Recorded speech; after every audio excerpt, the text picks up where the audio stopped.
What's going on, Bengals fans? Stone Shields on hand for another edition of Bengals Breakdown. And coming up on today's show, we've got several news items to touch on. Obviously, most notably, Sam Hubbard announced his retirement from the National Football League earlier this morning. We're going to break that down. Also, going to hear from Zac Taylor around the corner and what he had to say from the NFL Scouting Combine in Indianapolis last week in regards to Sam Hubbard. Also going to be breaking down a potential free agent target for Cincinnati. Obviously, free agency gets underway next week.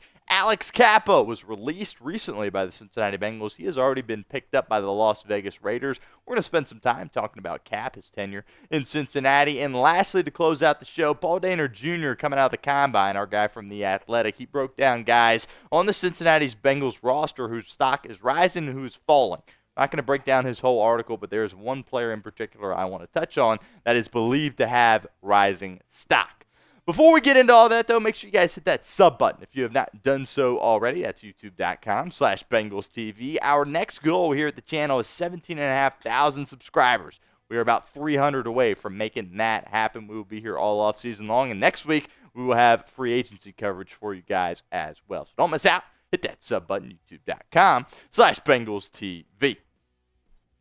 All right, so Sam Hubbard has retired from the NFL after 7 seasons with the Cincinnati Bengals. We'll kind of go a little bit more in depth here in a moment with kind of my thoughts on the whole situation. Really, I'm not surprised that this is a decision that ultimately Sam Hubbard and his family, friends, team opted to make. And he's going to be done playing in the NFL. 7 great seasons, 7 phenomenal seasons with the Cincinnati Bengals. I and the rest of the Chat Sports crew was at the NFL Scouting Combine in Indianapolis last week. I had an opportunity to ask Zac Taylor about Sam Hubbard, and here's what he had to say. Yeah, Sam Hubbard, one of my all-time favorites till the day I die, just because this dude's all ball. He's all about the team. He's represented himself and his family and community that way since Bowler to Ohio State to Cincinnati Bengals. You're going to talk to every person in that man's life, and they're all going to tell you the same thing. One of the greatest people he'll ever be around. Really cared more about others than he cared about himself, quite frankly, and that's why he's experienced all the success. Because when you've got a team full of Sam Hubbards, then you're going to achieve success because they're just doing what's best for everybody else and willing to make sacrifices. And I had to beg him to go out there to run that pass route and catch a touchdown pass, on his final play of the season. But again, Sam's one of those guys that, is just one of the all-time favorites. Just an incredible answer there from head coach Zac Taylor, right? Really was blown away with what he had to say about Sam Hubbard. It is very clear how much love and appreciation he has for Sam Hubbard. Obviously, in the clip, just called him one of his all-time favorites. Now, in regards to the retirement itself, this is not a surprise whatsoever to me. Just hearing people around Hubbard, it's very evident that his body is beat down at this point. Again, he played at Moeller. He played at Ohio State in 7 long years in the NFL. That's what it does to your body. There's a lot of wear and tear that goes on, basically getting in a car wreck every single play when you play in one of those trench positions like, of course, Sam Hubbard did. And apparently he has lost a little bit of weight as well since the offseason. All indications to me that he probably was going to retire. Now, on top of that, I don't think he wanted to play for another team. I think the Bengals probably were going to cut Sam Hubbard. Not probably, they definitely were going to cut Sam Hubbard, and it would have been a matter if he would come back to the team at a lower number or ultimately decide to play elsewhere. But Sam Hubbard decides to hang it up after 7 amazing seasons. And really, he is a Bengals legend. Absolutely no doubt about it. He stuck through it, through thick and thin with this organization. Again, it's been here for 7 years. They haven't been good for 7 years. Those first few years were very, very rough. Sam Hubbard showed up to work every single day with a smile on his face and a great attitude, and it really allowed Cincinnati to continue to head in the right direction. I thought the leadership that he brought was outstanding as well, was several times named a captain during his time here in the Cincinnati organization. And also, one other thing I want to add about Hubbard, I'm not ruling out the Ring of Honor when I'm talking about a guy like Sam Hubbard. Now, some people might scoff at that a little bit, and that's totally fine. But think about some of the stuff that he has done. The impact that he has had off the field, the stuff he has done with his foundation in the community is absolutely phenomenal. And that, to me, goes towards something like the Ring of Honor. And on top of that, postseason success. Sam Hubbard in the postseason was absolutely lights out. Obviously, everyone remembers the fumble in the jungle. That's what people will who don't know Sam Hubbard, who aren't Bengals fans, will always remember Sam Hubbard for that play. That alone could get him in the Ring of Honor. Just an unbelievable play. I get chills every time I watch that. The call from Tirico is incredible. Running it back 99 yards against Baltimore in the playoffs. How can you beat it? You really can't. And on top of that, had a massive, sack against Mahomes in the AFC Championship game that helped propel them to the Super Bowl. So he was really lights out in the playoffs. And I wouldn't be shocked if he ended up in the Ring of Honor one day, despite the fact he only had 7 years and really, from a stats perspective, didn't necessarily light it up. Show some love for our guy Sam Hubbard in the comments section of today's video. Spam your 94s right now. It is the pinned comment of today's show, so if that ad comes here on YouTube, that's totally fine. Take advantage of it. Get down in the comments. Let us know what you think.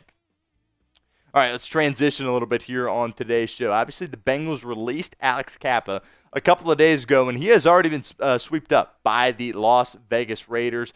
2 years, $11.2 million deal for Alex Cappa. Now, the reason I wanted to kind of talk about this is some people are kind of like, how the heck? He was the worst guard in the league last year. How in the world could you be paying him that kind of money? And I hear you, but I do think Alex Cappa deserves a lot of credit for what he was able to do here in Cincinnati. The Bengals, of course, picked him up in free agency going into the 2022 season, and he was phenomenal that season for the Cincinnati Bengals. He was considered their best offensive lineman. And what happened? He suffered an ankle injury right before going into the playoffs. It was when the Bengals had to play that silly game to get the home field, right? There was the whole, ruckus about, why exactly they had to play this game. Well, Alex Cappa ended up getting hurt in that game.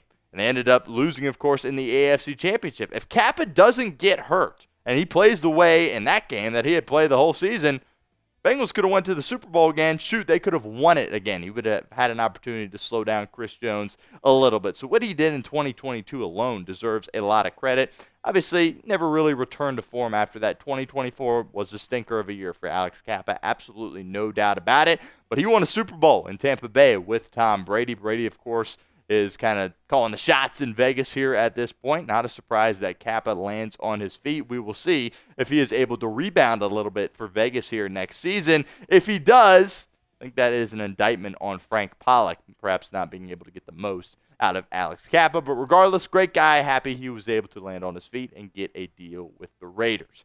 We'll continue with our show here in a moment. But first, a shout out to our friends over at Fanatics. I want to let you guys know that Bengals Sideline hats are out right now. They are available right now. Really encourage you guys to get over there and check out some of these Bengals Sideline hats. That's chatsports.com/Bengals Sideline. That link will be in the comment section and the description of today's show. Next up here, the Bengals could potentially sign Javon Hargrave. Why? Well, the 49ers are expected to release Javon Hargrave from their football team, and he certainly would help fill a position of need for the Cincinnati Bengals along the interior of their defensive line. Let's take a look at what Jeremy Fowler of ESPN tweeted out today about Javon Hargrave. He said teams were notified that 49ers defensive tackle Javon Hargrave, who will be a post-June 1 release by the team, is healthy coming off his tricep injury per sources. He will be available to sign March 12th, start of the new league year. Now, I do want to make note, this is a guy that only played 3 games last year for the San Francisco 49ers, tore his right triceps.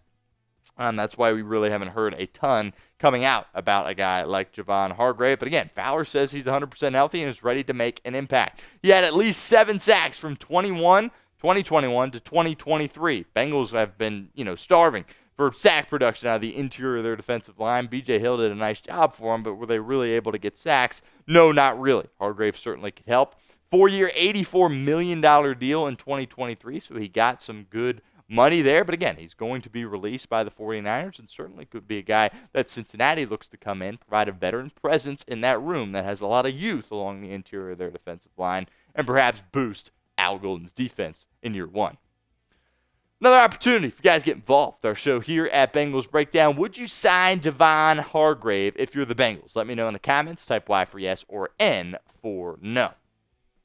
So Paul Dehner Jr. put out a great piece for The Athletic, as he always does, kind of detailing some guys that he believed their stock was rising or falling after talking with people within the Bengals organization at the NFL Scouting Combine in Indianapolis. Not going to break down the whole article here on today's show. Just wanted to point out one guy that he believes his stock is rising, and that guy, you're looking right at him there, is Logan Wilson. Let's take a look at what Al Golden had to say about Logan Wilson when he talked with some of the reporters in Indianapolis. He said, "He's one of the best people I've ever worked with. I tell stories about him all the time, just in terms of his competitiveness. I don't know if there is another linebacker in the same time frame he's been in the NFL who has more interceptions. He's got a knack for the ball. He's got great hands. It means something to him. I'm evaluating little things from last year, try to incorporate into what we're doing going forward, and I see Logan in space making tackles and defending it the way we want it defended. It brings back a lot of good memories. I can't wait to work with him again." I'm really excited about Logan Wilson. I have always been a Logan Wilson guy. Past couple of years really haven't been, I guess, up to his standard, so to speak, but I still thought he made a lot of great plays for your team last year if you're the Cincinnati Bengals, and I think he was probably playing through that injury a little bit longer than a lot of us realized as it was happening in real time. He certainly was the better linebacker, I thought, despite, of course, Jermaine Pratt recording more tackles. Pratt, of course, played more games, but it felt like Wilson was a more sure tackler. Again, those ball skills, we haven't seen those interception numbers in 2024 be as good as they were early in Wilson's career, but I have a lot of confidence and a lot of faith that Al Golden is going to be able to help Logan Wilson get back to prime form like he was when they went to the Super Bowl in 2021. When Wilson was a young player that year, he really was one of the main reasons Cincinnati was able to get to the big game that year, and I'm looking for Wilson to get back to that form. Probably going to have new guys around him, but I think Logan Wilson is a guy that you could lean on if you're Al Golden to really be a leader on your defense. Make sure you guys hit that sub button if you have not done so already. Plenty of coverage coming your guys' way this offseason. Don't miss out. Hit that sub button, youtube.com/BengalsTV.